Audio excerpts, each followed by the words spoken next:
فضل عظیم ہے کہ اس مالک نے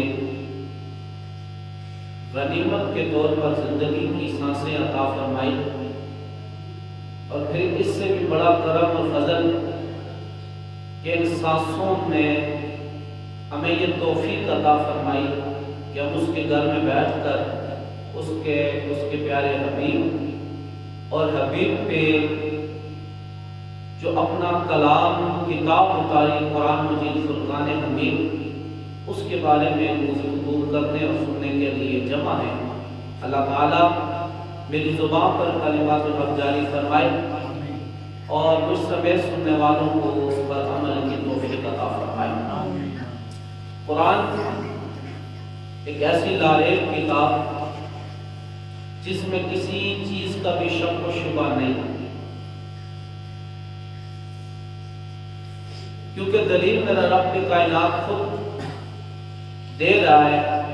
سورہ بقرہ کی دوسری آیت ذالک الکتاب لا ریب فیہ ھدی للمتقین، فرمایا بے شک اس کتاب میں کوئی شک نہیں اور یہ ھدی للمتقین ہدایت ہے اس میں واسطے متقین کے جو پرہیزگاری اختیار کرتے ہیں۔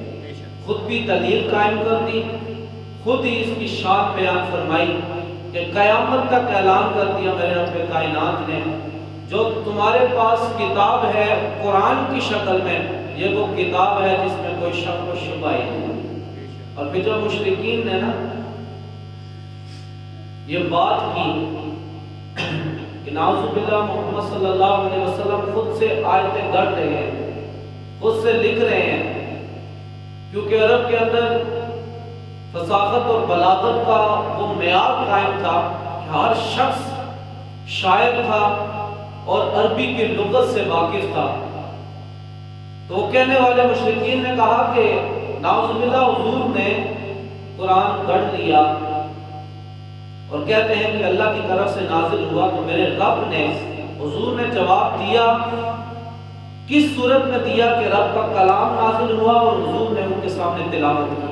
رب فرماتے ہیں وَإِن كُنتُمْ فِي رَيْبٍ مِّمَّا نَزَّلْنَا عَلَىٰ عَبْدِنَا، فرمایا اگر تمہیں کچھ شک ہو اس میں کہ جو ہم نے اپنے بندے پر نازل کیا ہے فَأْتُوا بِسُورَةٍ مِّن مِّثْلِهِ، تو پھر لے آؤ اس کی مثل ایک صورت لے آؤ، پھر لے آؤ اس کی مثل ایک صورت۔ تم کہتے ہو محمد نے خود لکھا، تو پھر لے آؤ اس کی مثل صورت، تم بھی فصیح ہو، تم بھی بلیغ ہو، فصاحت و بلاغت اور عقل مند تم بھی ہو، لے آؤ پھر صورت۔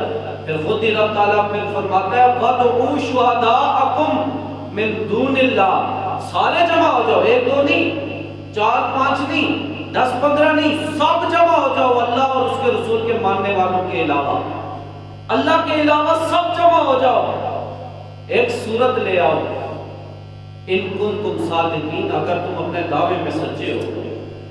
کیونکہ جب اعتراض کیا جاتا ہے تو اعتراض کو ثابت بھی کیا جاتا ہے، جب کسی چیز کا دعویٰ کیا جاتا ہے تو دعوے کو دلیل سے ثابت بھی کیا جاتا ہے۔ کہا تم میرے محبوب پر کہتے ہو کہ اس نے خود سے قرآن لکھا ہے، خود سے آیتیں لکھی ہیں، تو پھر لے آؤ فَأْتُوا بِسُورَةٍ مِّن مِّثْلِهِ، اس کی مثل ایک صورت لے آؤ، وَادْعُوا شُهَدَاءَكُمْ مِن دُونِ اللَّهِ إِن كُنتُمْ صَادِقِينَ، تم سارے جمع ہو جاؤ، اللہ کے سوا سب جمع ہو جاؤ، سارے جمع ہو کر لے آؤ، سب کی فصاحت بلاغت سب اپنا پورا زور لگا لیں، اگر تم سچے ہو تو ایک صورت لے آؤ۔ پھر خود ہی میرا رب جواب دیتا ہے، کہتا ہے فَإِن لَمْ تَفْعَلُوا، پھر اگر تم نہ لا سکو، فَإِن لَمْ تَفْعَلُوا، پھر اگر تم نہ لا سکو، پھر فرمایا وَلَن تَفْعَلُوا، تم ہرگز نہ لا سکو گے۔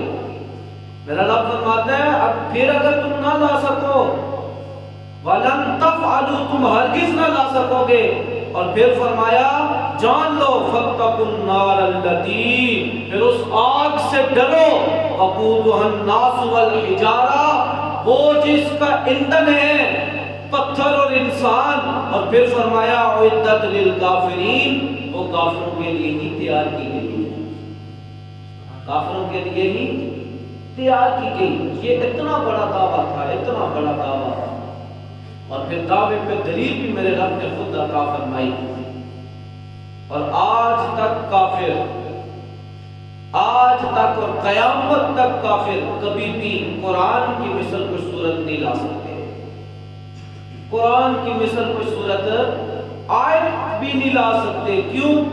کیونکہ یہ کسی بندے کا لکھا ہوا نہیں، میرے رب کا نازل کردہ قرآن ہے۔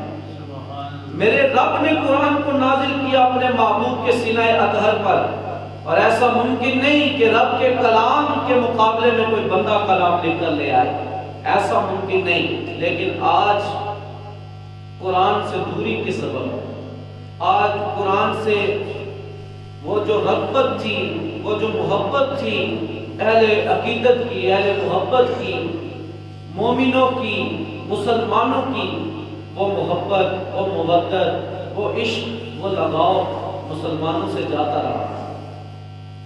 اور پھر اب صورت کیا ہو چکی ہے کہ اب ایک ملک ہٹتا ہے تو دوسرا ملک قرآن کی توہین کرتا ہے، ایک ملک ہٹتا ہے تو دوسرا صحابہ کو چھیڑتا ہے، ایک ملک ہٹتا ہے تو دوسرا مصطفیٰ کے شان اقدس کو چھیڑ دیتا ہے۔ سبب کیا چیز بنی؟ مسلمانوں نے قرآن کی تعلیمات کو چھوڑ دیا۔ سبب کیا چیز بنی؟ مسلمانوں نے قرآن کی تلاوت کو چھوڑ دیا، قرآن کو سمجھنا چھوڑ دیا۔ حضرت امیر المومنین حضرت عمر بن خطاب رضی اللہ تعالیٰ عنہ نے حضرت ابو موسیٰ اشعری سے فرمایا، اے ابو موسیٰ اشعری آؤ مجھے رب کی باتیں سناؤ، اور دل کرتا ہے میں رب کی باتیں سنوں۔ حضرت ابو موسیٰ اشعری نے کہا، اے امیر المومنین عثمان بن خطاب کیا چاہتے ہیں، میں کیا کروں؟ کہا تم قرآن بیچ بیچ میں سے تلاوت کرنا شروع کرو، میں آج رب کی باتیں سننا چاہتا ہوں، تو دل کرتا ہے میں رب کی باتیں سنوں، تم قرآن کو بیچ بیچ میں سے تلاوت کرو۔ حضرت ابو موسیٰ اشعری کہتے ہیں میں نے آنکھیں بند کی اور قرآن کی تلاوت شروع کر دی۔ ادھر حضرت عمر فاروق قرآن کی تلاوت سن رہے ہیں، کہتے ہیں ہمیں خبر تب ہوئی جب مسجد نبوی سے فجر کی اذان ہوئی، رات پوری گزر گئی، ابو موسیٰ اشعری قرآن سناتے جا رہے ہیں، عمر بن خطاب قرآن سنتے جا رہے ہیں۔ کیا لطف تھا، کیا مزہ تھا، کیا لذت تھی قرآن کی تلاوت میں کہ حضرت ابو موسیٰ اشعری قرآن پڑھ رہے ہیں اور حضرت عمر بن خطاب قرآن کی تلاوت سن رہے ہیں۔ کیا لطف آ رہا ہوگا، کیا مزہ آ رہا ہوگا، کیا لذت تھی اس قرآن کی تلاوت میں کہ رات بیت گئی۔ ابو موسیٰ اشعری کہتے ہیں جب فجر کی اذان ہوئی ہمیں خبر ہوئی کہ رات تو پوری گزر گئی، ہم قرآن کی تلاوت سناتے اور سنتے رہے ہیں۔ یہ محبت تھی اسلاف کی، یہ عقیدت تھی۔ ہم نے قرآن کی تلاوت چھوڑ دی، ہم نے قرآن سے لگاؤ چھوڑ دیا۔ جب ہم نے قرآن سے لگاؤ چھوڑا نا تو پھر ہم یہودیوں سے، کافروں سے کبھی امید نہیں رکھ سکتے کہ وہ ہمارے قرآن کی تعظیم کریں گے۔ داتا علی حجویری نے کشف المعجوب میں ایک اللہ کے ولی کا واقعہ درج کیا ہے، لکھا ہے۔ آپ فرماتے ہیں کہ وہ ایک عورت کے عاشق ہو گئے، جوان تھی، روز اس کے دیدار کے لیے چل پڑتے اور اس کے گھر کے باہر کھڑے ہو جاتے، کبھی دیدار ہوتا کبھی دیدار نہ ہوتا۔ کہتے ہیں ایک رات سردیوں کی ٹھنڈی رات تھی، وہ چل پڑا، جن کا نام آپ نے عبداللہ لکھا ہے، وہ چل پڑے تو اتنے میں فجر کی اذان ہوئی، آپ مسجد میں چلے گئے، نماز پڑھی کہ رات لمبی کر دی امام صاحب نے۔ آپ کو بڑا غصہ آیا، بڑا غصہ آیا کہ ایک تو میں ایک مقصد لے کر آیا ہوں اپنے محبوب کے دیدار کے لیے، اوپر سے امام صاحب کو تو کوئی کام نہیں ہے، قرآن کی تلاوت بھی لمبی کر دی۔ داتا علی حجویری رحمۃ اللہ علیہ کہتے ہیں جب وہ نماز سے فارغ ہوئے تو بڑے غصے میں تھے، واپس چلے گئے، اگلی رات پھر آئے محبوب کے دیدار کے لیے۔ عشاء کے بعد محبوب کے دروازے کے آگے گلی میں نکر پہ کھڑے ہو کر انتظار کر رہے ہیں، رات پوری کوئی محبوب کا دیدار نہ ہوا، رات بیت گئی۔ کہتے ہیں رات بیتی، صبح فجر سے پہلے کہتے دیدار ہوا، محبوب نے کہا کہ مہمان تھے گھر میں جس کی وجہ سے آنے میں لیٹ ہو گئی، دیر ہو گئی۔ تو حضرت عبداللہ کہتے ہیں مجھے غصہ نہیں آیا۔ محبوب پہ غصہ آتا ہی نہیں ہے، جو پسند ہو نا اس پہ غصہ نہیں آتا، غلطیوں پہ بھی غصہ نہیں آتا۔ یہ آپ نے دیکھا ہوگا نا مسجدوں میں بچے، دوسروں کو بچوں کو ہم کتنا ڈانٹتے ہیں، کسی ٹائم زوردار تھپڑ بھی لگا دیتے ہیں، لیکن اپنے بچوں کو نہ تھپڑ لگاتے نہ ڈانٹتے ہیں، کہتے ہیں یہ تو عمر ہے سیکھنے کی۔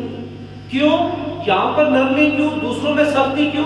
وہ محبوب نہیں ہے، اپنا بچہ محبوب ہوتا ہے، وہ پیارا نہیں لگتا، اپنا بچہ پیارا لگتا ہے۔ کہتے ہیں مجھے اس کی اس بات پر رات پوری انتظار کیا تب بھی غصہ نہیں آیا۔ صبح آ کر محبوب نے کہا کہ مہمان ہیں، دیر ہو گئی، تب بھی غصہ نہیں آیا۔ کہتے ہیں جب فجر کی اذان ہوئی تو میرے ضمیر نے مجھے جھنجھوڑا، کہا عبداللہ تیرا محبوب لیٹ ہو جائے تجھے غصہ نہ آیا، لیکن جب قرآن کی تلاوت امام نے لمبی کی تجھے تب غصہ آیا۔ اس کا مطلب ہے تیرا دل دنیا میں لگ چکا ہے، تیری محبت قرآن سے ختم ہو چکی ہے۔ کہتے ہیں اسی وقت میرے ایمان نے مجھے جھنجھوڑا، ضمیر نے جھنجھوڑا، تو میں نے کہا جب محبوب کے لیے رات پوری کھڑا ہو سکتا ہوں تو کیا قرآن کے لیے کھڑا نہیں ہو سکتا؟ کیا قرآن سننے کے لیے میں کھڑا نہیں ہو سکتا؟ اب رمضان آنے والا ہے نا، تو ہر شخص کہتا ہے، ہر جوان بابا کہتا ہے کہ کوئی امام صاحب پورا سپارہ پڑھتے ہیں، حافظ پورا سپارہ پڑھتا ہوں، کیسے کھڑے ہو گئے جی؟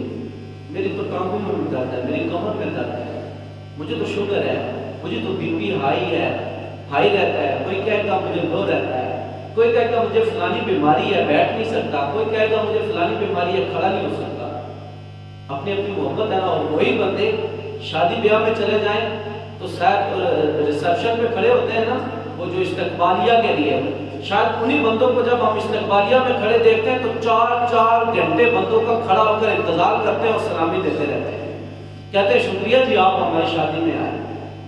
انہی بندوں کو جو تراویح میں کھڑے ہونے کے لیے کہتے ہیں ہماری جان نہیں ہے، بیماری ہو گئی ہے، فلاں بیماری، لیکن وہ بندے شادی کی اس ریسپشن پہ، ولیمے پہ گھنٹوں کھڑے رہتے ہیں، مسجد میں 10 منٹ نہیں بیٹھ سکتے، وہاں پر 1000 گھنٹوں بیٹھے رہتے ہیں، لیکن پرواہ کوئی نہیں ہے۔ کیوں؟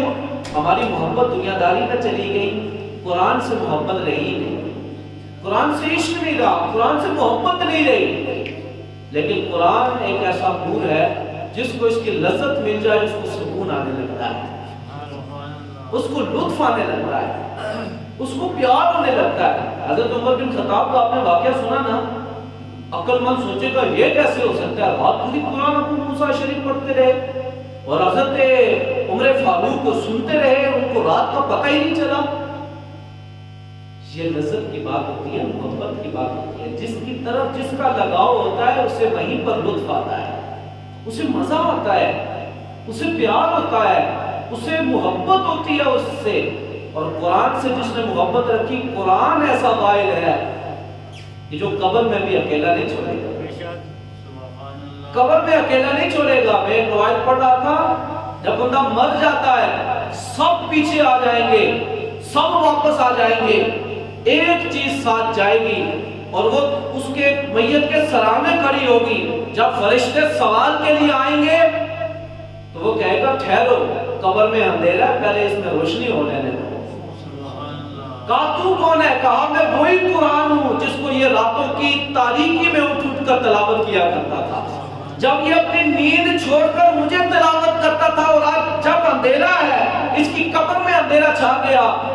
تو دوست تو وہی ہوتا ہے نا جب مشکل وقت میں بھی کام آئے۔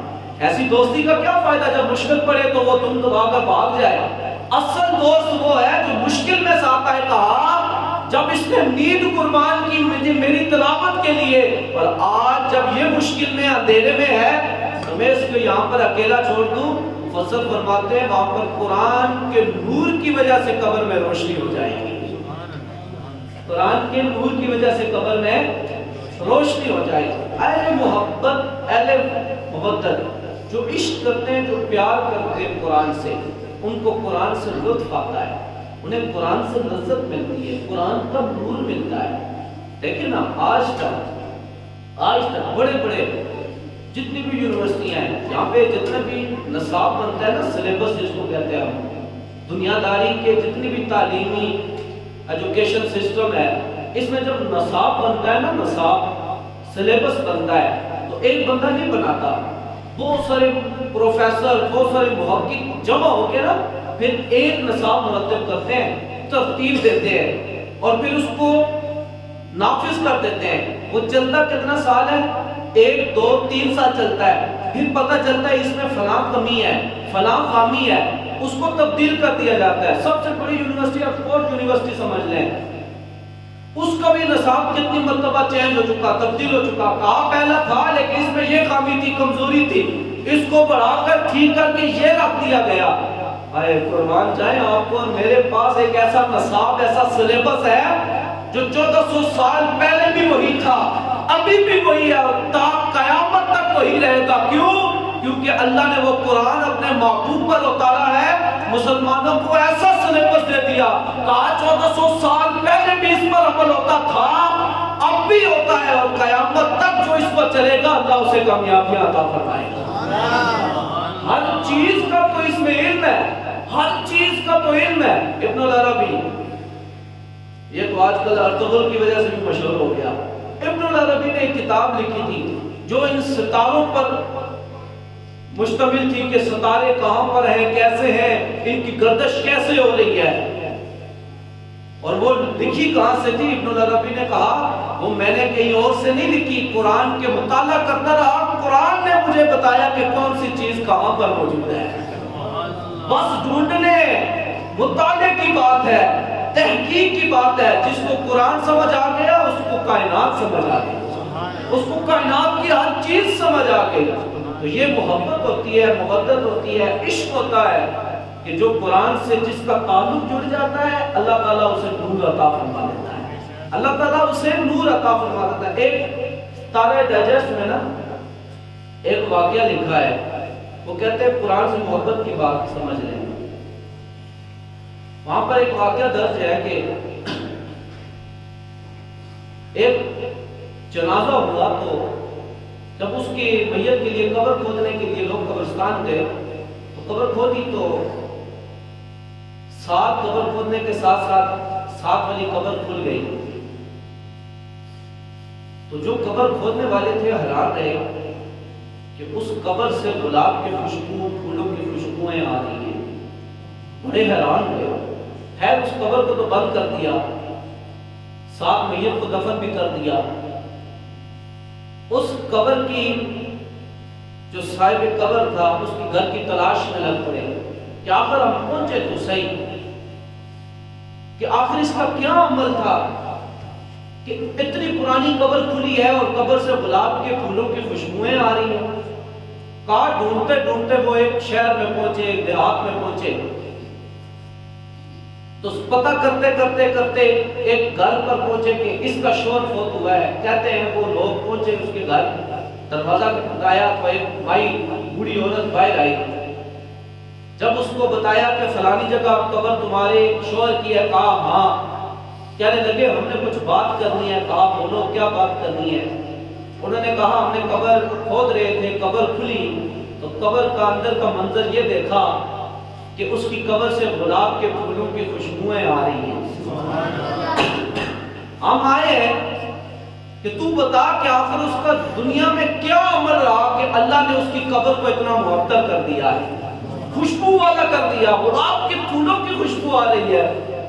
وہ مائی سوچنے لگی، سوچ کے کہنے لگی مجھ سے سوال کرنے والوں، میرے شوہر کے بارے میں پوچھ رہے ہو اور بیوی سے زیادہ شوہر کو کوئی نہیں جانتا۔ کہا مجھے پتا ہے وہ کتنا نیک تھا اور کتنا بد تھا، اس بات کو رہنے دو، مجھے نہیں پتا کہ اس نے دنیا میں کوئی ایک ایسا کوئی کام کیا ہو جس کے سبب اللہ نے اس کی قبر کو اتنا خوشبودار بنایا ہے، لیکن ہاں ایک بات ضرور ہے، فجر کی نماز وہ مسجد میں پڑھتا تھا اور جب واپس آتا تو بوجھل قدم ہوتے اس کے، آنکھوں میں آنسو ہوتے، اور گھر میں آ کر مجھے کہتا ہے کاش میں جوانی میں قرآن پڑھ لیتا۔ تو اپنے گھر میں قرآن جو الماری میں ہوتا اس کو اٹھاتا، محبت کے ساتھ چومتا، اور چوم کر ہر سطر پر، جس طرح یہ قرآن ہے، اٹھاتا اور ہر سطر پر انگلی پھیرتا، اور انگلی پھیر کے کہتا کاش میں قرآن پڑھنا جانتا، اے رب العالمین میں جانتا ہوں جو تو نے لکھا ہے حق ہے، جو تو نے لکھا ہے سچ ہے، جو تیرا فرمان ہے سچ ہے، لیکن میں بدبخت ہوں، میں نے جوانی میں قرآن نہیں پڑھا، میری خطا ہے، لیکن اس بات کا اقرار کرتا ہوں جو تو نے قرآن میں لکھا ہے سب کچھ حق ہے اور سچ ہے، اس کے علاوہ مجھے نہیں پتا کہ اس نے کوئی نیک کام کیا ہو۔ وہ بزرگ کہنے لگے جو پوچھنے کے لیے آئے تھے، کہا اے مائی تو کہتی ہے اور کوئی عمل نہیں تھا، تجھے پتہ ہی نہیں اس کا یہی عمل جو قرآن سے محبت تھا، اللہ کو اس قدر اس کی محبت قبول آئی، اتنی مقبول ہوئی، اتنا مقبولیت کا درجہ ملا اس کی اس محبت کو کہ اللہ نے اس قرآن کی محبت کی وجہ سے اس کی بخشش فرما کر اس کی قبر کو معطر فرما دیا ہے۔ یہ قرآن سے لگاؤ تھا، قرآن سے محبت تھی، قرآن سے پیار تھا۔ آج جب ہمیں نا بہت زیادہ شوق برپا ہو نا، اندر سے کیفیت آ رہی ہو لیکچر دینے کی، گائیڈ کرنے کی، خطیب بننے کی، بہت بڑا رہبر اور بہت بڑا رہنما بننے کی، ہم اپنے بچوں کو لیکچر دینا شروع کرتے ہیں، اپنے بچوں کو بتانے کے لیے بیٹھ جاتے ہیں، ادھر آؤ تمہاری وجہ سے میرے رزق میں کمی ہے، تمہاری وجہ سے تنگستی آ رہی ہے، تمہاری وجہ سے پریشانیاں ہیں، تم قرآن نہیں پڑھتے ہمیں پریشانیاں ہوتی ہیں، تم نماز نہیں پڑھتے، تم نماز کے لیے جاتے نہیں ہو، جس کی وجہ سے نفوست پھیل چکی ہے گھر میں، ایسے کبھی کوئی بچہ نمازی نہیں پڑھا۔ یہ 100% بات ہے۔ آپ لیکچر دیں گے نا بچوں کو کہ تیری وجہ سے ہمارے رزق میں کمی آئی، بچوں نے نمازیں نہیں پڑھی، بچوں نے قرآن کی تلاوت نہیں کرنی، آپ پڑھیں گے کیسے؟ مجھے بتائیں مولا علی نے ایمان کیسے قبول کیا؟ مولا علی خود فرماتے ہیں تمہیں پتا ہے ایمان میں نے قبول کی، میں نے دلیل نہیں مانگی، مجھے مصطفیٰ نے معجزات نہیں دکھائے کہ میں معجزہ دیکھ کر ایمان لے آیا۔ کہا پھر حضرت علی آپ ایمان کیسے لائے؟ کہا میں جب چھوٹا تھا تو جب میں اپنے حضور کے گھر جاتا نا، اپنے نبی کے گھر جاتا، تو جب میں ان کے حجرے میں داخل ہوتا تو میں دیکھ کر حیران رہتا کہ اللہ کے نبی بھی مصلی پر کھڑے ہیں، ان کی بیوی حضرت خدیجہ الکبریٰ بھی مصلی پر کھڑی ہے۔ میں کہتا یا رسول اللہ یہ کیا معاملہ ہے، یہ کون سی عبادت ہے، کون سی عبادت کر رہے ہیں؟ تو میرے محبوب فرماتے میں اس وقت لا شریک کی عبادت کرتا ہوں جس کا میں آخری نبی بن کر آیا۔ تو مجھے ان کا انداز اس قدر پسند آیا، میں نے کہا اللہ کے نبی سے یا رسول اللہ مجھے بھی یہ طریقہ سکھائیں، مجھے بھی یہ انداز سکھائیں۔ میں نے نماز حضور سے اور حضور کی بیوی حضرت خدیجہ الکبریٰ سے سیکھی۔ مجھے بتائیں جب کہا کہ جب حضور نے اعلان نبوت کیا تو مجھے ماننے میں کوئی دقت نہ تھی، کیونکہ میں جانتا تھا جس وقت اللہ شریک کی حضور عبادت کرتے ہیں وہی وقت اللہ شریک ذات ہے جس نے اپنے محمد کو اپنا آخری نبی بنا کر بھیجا ہے۔ یہ طریقہ کار تھا۔ آج حسن و حسین کیسے نمازی بنے؟ باپ کا کردار تھا، نانا کا کردار تھا، انگلی پکڑ کر ایک انگلی حسین نے پکڑی ہوتی، ایک حسن نے پکڑی ہوتی، حضور ساتھ لے کر مسجد جاتے، کبھی حضرت علی لے کر مسجد جاتے۔ تو جب ہم لیکچر دینے بیٹھیں گے نا اپنے بچوں کو، اپنے اولاد کو، تو اس نے نمازی نہیں پڑھنا، پہلے خود عمل کر کے دکھانا پڑے گا، پہلے قرآن سے محبت کر کے دکھانی پڑے گی، پہلے نمازی بن کر دکھانا پڑے گا۔ آج حضور نے فرمایا اپنے گھروں کو قبرستان نہ بناؤ، نفل نماز اپنے گھروں میں پڑھاتا ہوں، اور جب آپ نمازیں گھروں میں پڑھنا بھی شروع کریں گے نا تو پھر جو 2 سال کا بچہ ہے نا جس کو کوئی ابھی پاکی پلیتی کا نہیں پتا، جب آپ مصلی بچھائیں گے نماز کے لیے کھڑے ہوں گے، آپ یقین جانیں آپ کا گھر میں 2 سال کا بچہ بھی سیدھا مصلی پر آئے گا اور لیٹ جائے گا۔ اسے تو ابھی رکوع سجدوں کا تو نہیں نہ پتا، 2 سال کے بچے کو وہ مصلی پر لیٹ جائے گا، وہ کس کو دیکھ کر لیٹے گا، کس کو دیکھ کر مصلی پہ آئے گا؟ باپ کی کردار کو دیکھ کر مصلی پہ آئے گا۔ آج اگر مائیں، ہماری بہنیں، ہماری بیٹیاں گھر میں قرآن کی تلاوت کے لیے بیٹھ جائیں صبح سویرے، یقین جانے 2 سال کی بچی زکات کر کے ان کے پاس آ کر بیٹھے گی اور قرآن کی صدروں پہ انگلی پھیرنا شروع کر دے گی. کیا اسے قرآن پڑھنا آتا ہے؟ نہیں. وہ اپنی ماں کا کردار دیکھ رہی ہے، اپنی بہن کا کردار عمل دیکھ رہی ہے. وہ کہہ رہی ہے کہ جو میری بہن، جو میری ماں کر رہی ہے، جو میری دادی کر رہی ہے، جو میری نانی کر رہی ہے، جو میری خالہ کر رہی ہے، اس میں کوئی بات تو ہے. آج میں بھی قرآن کی تلاوت کرتی ہوں. سب سے پہلے ہمیں اپنا بدلنا ہوگا، تب ہماری اولاد کے اندر تبدیلی آئے گی، تب ہماری اولاد کے اندر قرآن کا نور آئے گا، سجدوں کا نور آئے گا، پیشانی سجدوں کے نور سے چمکے گی. تو قرآن کی تلاوت حضرت علی اور دیگر صحابہ اکرام، جتنے بھی اللہ کے اولیاء اعظام، جتنا بھی وقت گزرا، آپ سے سن کے حیران ہوں گے. حضرت عثمان غنی پوری رات عبادت کرتے اور 1 رکعت میں پورے قرآن کی تلاوت کیا کرتے. کیا ان کو خلافت نہیں تھی؟ خلافت کا معاملات نہیں تھے، سب کچھ تھا، لیکن قرآن سے محبت الگ طرح کی تھی. قرآن کی لذت انہیں آتی تھی. پھر حضرت تمیم داری بھی 1 رکعت میں قرآن ختم کرتے. حضرت علی ایک دن میں 8 مرتبہ قرآن کا ختم شریف کرتے.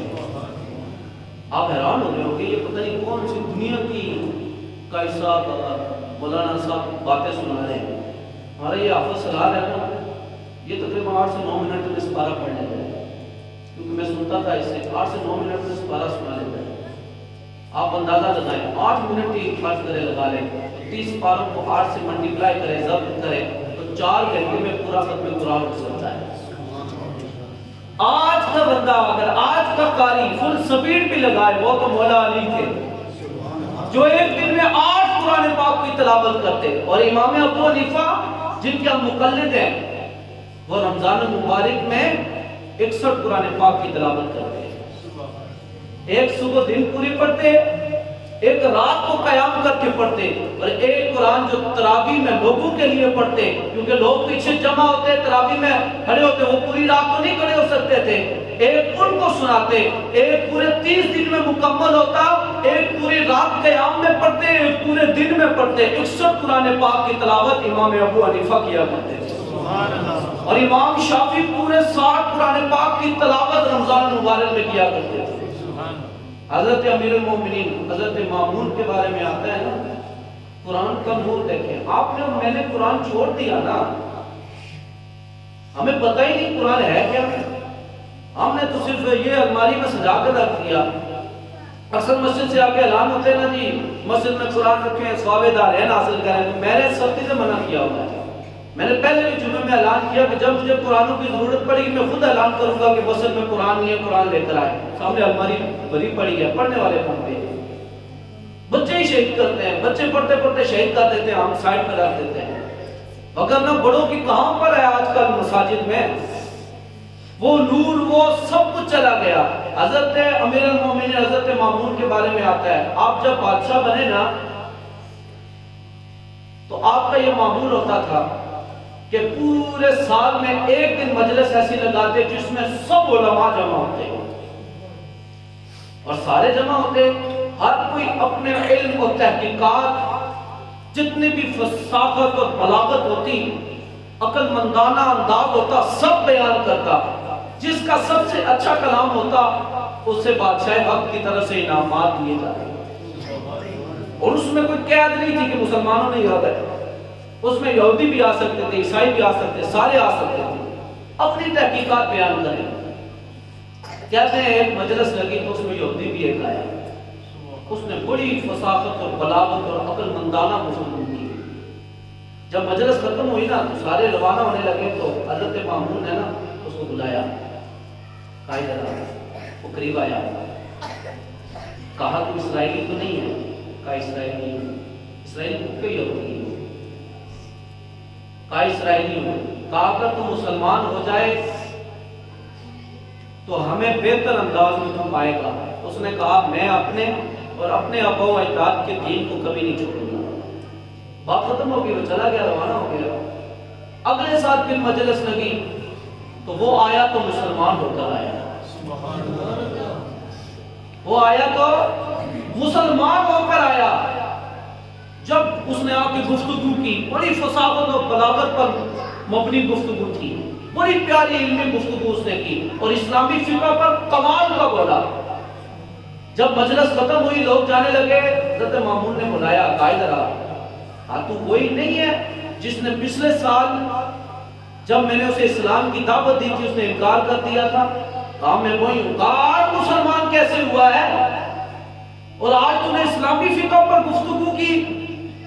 کہا حضرت پچھلی دفعہ جب آپ نے اسلام کی دعوت دی نا، میں یہاں سے نکلا تو میں نے یہ اپنے مائنڈ میں بنا لیا، تمام میں تصور میں یہ بات کر لی، اب میں تمام مذاہب پر گفتگو، تمام مذاہب کی تحقیق کروں گا، جتنے مذہب ہیں نا اس دنیا میں سب کی تحقیق کروں گا۔ کہتے ہیں میں تحقیق اور میں کتابت کرتا ہوں، لکھتا ہوں اور بڑا خوبصورت لکھتا ہوں، تحقیقی لکھتا ہوں۔ حضرت میں نے لکھنا شروع کیا، میں نے تورات لکھی، اپنے ہاتھوں سے لکھی، اس میں کوئی کمی بیشی کی، اور کمی بیشی کیا کہ کلیسا میں گیا ان کے اور جا کر یہودیوں میں تقسیم کر دی، ہر ایک نے بڑے مجھے پیسے دیے، انعامات دیے اور میری کتاب خرید کر لے گئے۔ پھر میں نے انجیل کو اٹھایا، اس میں کمی بیشی کی، اور پھر چرچوں میں چلا گیا، وہاں پر بیچی، سب نے خرید لی۔ پھر میں نے یہی کام میں نے قرآن کے ساتھ کیا، 3 صحیفے بنائے، 3 کتابتیں کی، 3 جگہ پر لکھا، اور اس میں بھی بالکل معمول کی طرح کمی بیشی کی قرآن میں، اور میں بیچنے کے لیے مسلمانوں کے بازار چلا گیا۔ جب بیچنے لگا تو مسلمانوں کو جب دیتا کتاب، بڑے شوق اور عقیدت اور محبت کے ساتھ لیتے، قرآن کو چومتے، پھر کھولتے کہ تحقیق کریں صحیح لکھا ہے یا غلط، وہ پڑھنے لگتے۔ جب پڑھتے پڑھتے پڑھتے اس جگہ پر پہنچتے جہاں پر میں نے کمی بیشی کی، فوراً سے قرآن مجھے دے دیتے، کہتے اس میں تم نے خطا کی ہے، اس میں غلطی کی ہے، یہ ہم لے کر گھر نہیں جا سکتے۔ کہتے ہیں میں نے کنیسہ میں جا کر یہودیوں کی تورات بیچی، انہیں پتہ ہی نہ چلا۔ میں نے چرچوں میں جا کر عیسائیوں کے آگے انجیل بیچی، انہیں پتہ نہ چلا۔ لیکن جب میں قرآن کو مسلمانوں کے بازار میں بیچنے گیا، جو کمی بیشی کی تھی مسلمان جان گئے کہ اس میں کمی بیشی، مجھے واپس کر دیا۔ میں اس دن جان گیا یہ قرآن وہ ہے جس کی حفاظت رب کائنات کر رہا ہے، اور یہ قرآن ہے ہی سچا، کیونکہ سچی کتاب کی حفاظت کی جاتی ہے۔ اور میں اس لیے ایمان لایا کیونکہ قرآن جب سچا ہے تو جس نبی پر نازل ہوا ہے وہ نبی بھی سچا ہے۔ یار مسلمان تو ایسے تھے نا جو قرآن کو پڑھ کر جان جاتے کہ کس میں کہاں پر غلطیاں۔ آج تو قادیانی مفت قرآن کی شائع کر کے بیچتے جا رہے ہیں اور گلیوں میں اعلان کرتے جا رہے ہیں تم ہمیں پرانے قرآن دو، نئے لے لو۔ ہم کیا چھوڑو جی، شہید ہے، دے دو، نئے لے لو۔ ہمیں پتہ ہی نہیں، کیونکہ قرآن جو ہم نے پڑھا نہیں، ہمیں پتہ ہی نہیں ذالک الکتاب لا ریب فیہ ھدی للمتقین کا معنی کیا ہے، فبأی آلاء ربکما تکذبان کا معنی کیا ہے، وما ارسلناک الا رحمۃ للعالمین کا معنی کیا ہے۔ ہم نے تو صرف ترجمے سن لیے، ہم اس کی جان پڑتال ہی نہیں کی، ہمیں پتہ ہی نہیں، ہمیں قرآن کے مفاہیم کا نہیں پتہ، معنوں کا نہیں پتہ، قرآن کی تلاوت کے انداز، تجوید و قرات کا نہیں پتہ۔ پھر جب ایسی حالت ہوتی ہے نا، پھر یہودیوں سے امید نہیں رکھ سکتے ہم کہ وہ قرآن کا ادب کریں گے، قرآن کی تعظیم کریں گے، قرآن کا خیال کریں گے۔ آخری بات، سویڈن کے اندر، ہالینڈ کے اندر قرآن کو سرکاری پروٹوکول کے ساتھ نظر آتش کیا گیا، گستاخی کی گئی، جلایا گیا۔ کیوں جلایا گیا؟ وہ کیوں جلاتے ہیں ہمارے قرآن کو؟ ہم ان کی انگریزی کتاب کو نہیں جلاتے ہیں، اپنی وہ کسی انگریزی کتاب جو گندی ہے، غلیظ قسم کی لکھتے ہیں، اس کو نہیں جلاتے، ہمارے قرآن کو کیوں جلاتے ہیں؟ ایک بات یاد رکھیں، مکان بستا ہے مکین کے ساتھ، مکان آباد ہوتا ہے رہنے والوں کے ساتھ۔ یہ جتنے مستری صاحبان ہیں، ہزاروں کے مکانات انہوں نے بنائے ہوں گے، لیکن کسی ایک مکان پر بھی ان کا دعویٰ نہیں ہے کہ یہ ہمارا ہے۔ جب ان سے پوچھو کتنے مکان ہیں تو کہیں ایک مکان ہے، غریب خانہ ہے جس میں ہم رہتے ہیں۔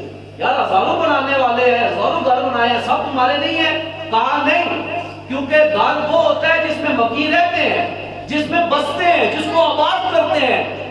ہم نے قرآن کو تو چھوڑ دیا ہے۔ قرآن کو اگر ہم نے پکا مضبوطی کے ساتھ پکڑا ہوتا، مجال تھی کافروں کے ہمارے قرآن کو چھیڑتے، مجال تھی کافروں کی کہ ہمارے قرآن کی طرف نگاہ کرتے۔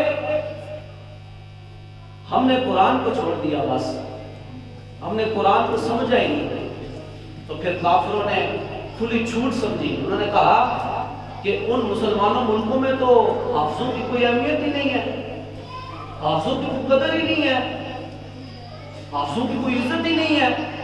وہاں پر تو مولویوں کو اٹھا اٹھا کے جیلوں میں ڈال رہے ہیں، وہاں پر تو علماء کو اٹھا اٹھا کر تذلیل کر رہے ہیں، ذلیل کر رہے ہیں، بے عزت کر رہے ہیں. جب باہر دنیا میں یہ میسج گیا نا اسلامی ریاستوں سے کہ علماء کی اب قدر و منزلت نہیں رہی، تو انہوں نے کھلی جھوٹ سمجھی. کہا جب علماء کو ہی تم نے جیلوں میں ڈال لیا تو اب کون تمہیں بتائے گا قرآن کی عظمت کیا ہے؟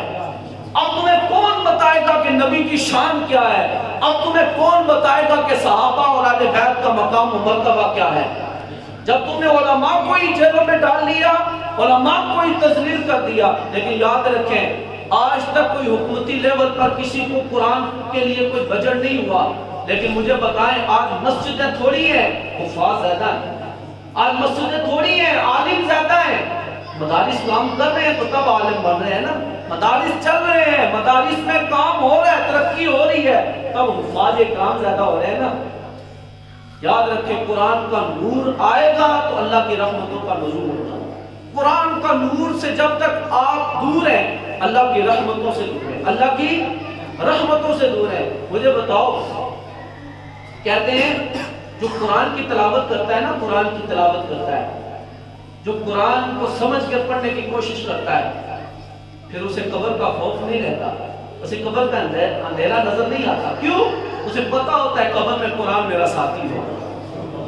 اور ایک مفسر کا میں قول پڑھ رہا تھا، کہا جو قرآن کو محبت سے تلاوت کرتا ہے نا، پیار کرتا ہے، عقیدت رکھتا ہے، وہ قرآن سے جب محبت رکھتا ہے تو جب بچہ باہر پردیس سے واپس آتا ہے اتنی خوشی ماں کو نہیں ہوتی. جب صاحب قرآن کا حافظ جب آخری وقت قریب آتا ہے جتنی خوشی اللہ کی رحمت کو ہوتی ہے کہ یہ بندہ میری رحمت میں آ رہا ہے.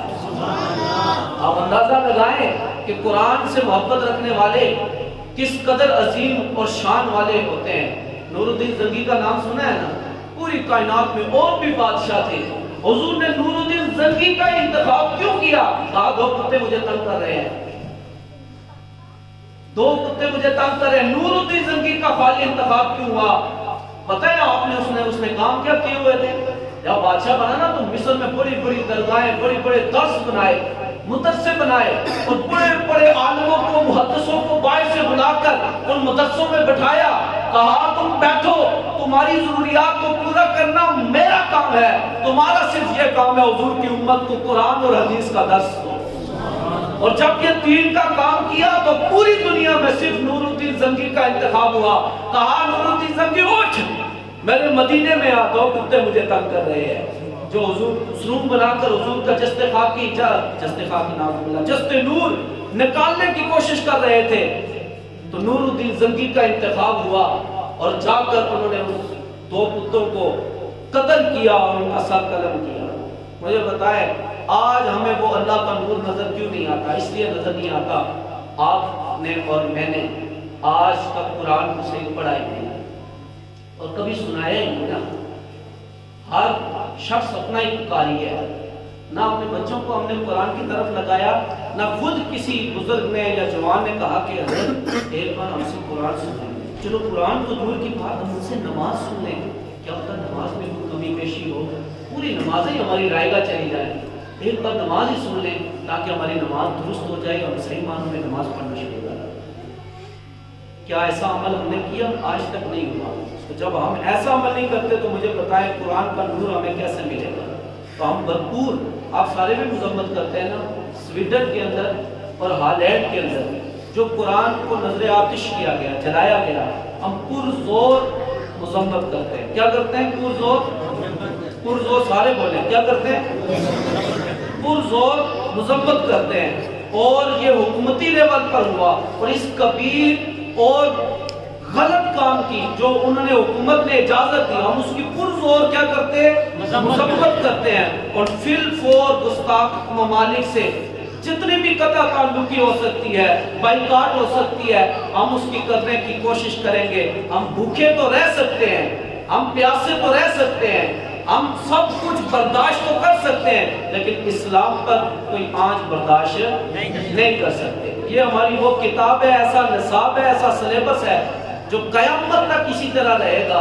اگر اس کے ساتھ چھیڑ چھاڑ ہوگی تو مسلمانوں کے دل آزاری ہوگی، مسلمانوں کا دل دکھے گا. اللہ تعالیٰ آپ کو اور مجھے قرآن کے ساتھ محبت، مودت، عشق، لگاؤ، رغبت رکھنے کی توفیق عطا فرمائے اور قرآن کا نور اللہ تعالیٰ ہم سب کو عطا فرمائے. وما توفیقی الا باللہ. تمامی حضرات سنتے اللہ.